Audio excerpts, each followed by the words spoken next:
And truly, Ben Shapiro, fuck you and the midget horse that you rode in on. Candace Owens and Ben Shapiro have been in loggerheads for some time, but the tension exploded at Turning Point USA's AmericaFest in December.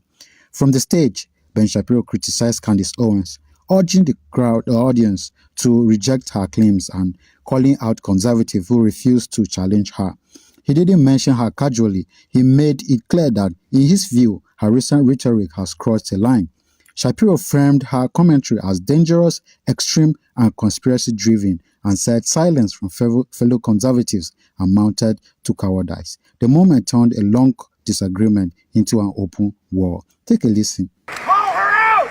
Call Candace out! If Candace Owens decides to spend every day since the murder of Charlie Kirk casting aspersions at TPUSA and the people who work here, who worked with Charlie every single day, his best friends, to cast aspersions at Mikey McCoy and Andrew Colvin and Blake Neff and Tyler Boyer and yes, at Erica Kirk, and to imply or outright claim complicity in a cover-up over Charlie's murder, to spew absolutely baseless trash implicating everyone from French intelligence to Mossad to members of TPUSA in Charlie's murder or a cover-up in that murder, then we, as people with a microphone, have a moral obligation to call that out by name.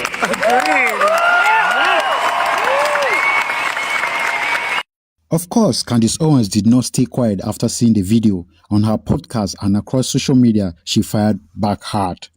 She accused Ben Shapiro of betrayal, claiming he had tried to undermine her influence behind the scenes. She also alleged that Ben Shapiro was resentful and envious, particularly when comparing his influence to other conservative leaders. Owens framed the conflict as more than disagreement. She portrayed it as an attempt to control who gets a voice in the conservative media. And from there, the attacks became personal. Take a listen to what Candace Owens had to say. I am done with it. This one is so fully off of the mother effing plantation. Truly, Ben Shapiro, fuck you and the midget horse that you rode in on. And I say that on behalf of the world. I know you're going to get applauded by Konstantin Kisin and Andrew Christ is King Clavin and all of the people, the men who have to keep applauding what you do like you're a 4-year-old to make you feel good. But the rest of the world can't stand you. You're obnoxious. You have absolutely no values that exist outside of the Talmud. You describe yourself as a Talmudic Jew, and I've learned what's in that Talmud, and I encourage other people at home to learn what is in that Talmud so that you know what Ben thinks of you, because he doesn't just hate me, he hates you too, white men. He hates all black people, okay? If he's following the rules of the Talmud, I mean, when I say hates, they think that we're animals, that they have a right to own us, that they have a right to make us worship them, that they have a right to lie to us, that they have a right to sue us and take everything that we have, that they have a right to deceive us, that they have a right to treat Charlie the way that he treated Charlie while he was alive, only to then try to defraud the population into thinking that he is somehow a part of his legacy, that he somehow cared about Charlie Kirk and cares to protect the people that are working at Turning Point USA. Goodbye, Ben. Goodbye. The question is, how much more money is Ben Shapiro going to spend to make people think that he's popular?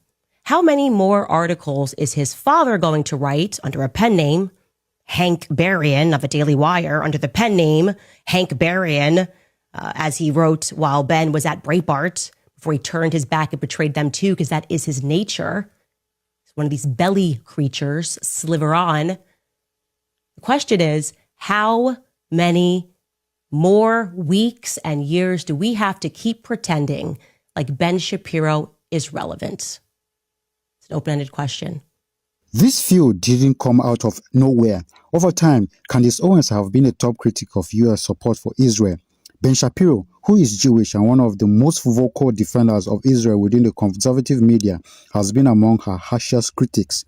What we are seeing now is just not a personal feud, but a clash over the future direction of the conservative messaging.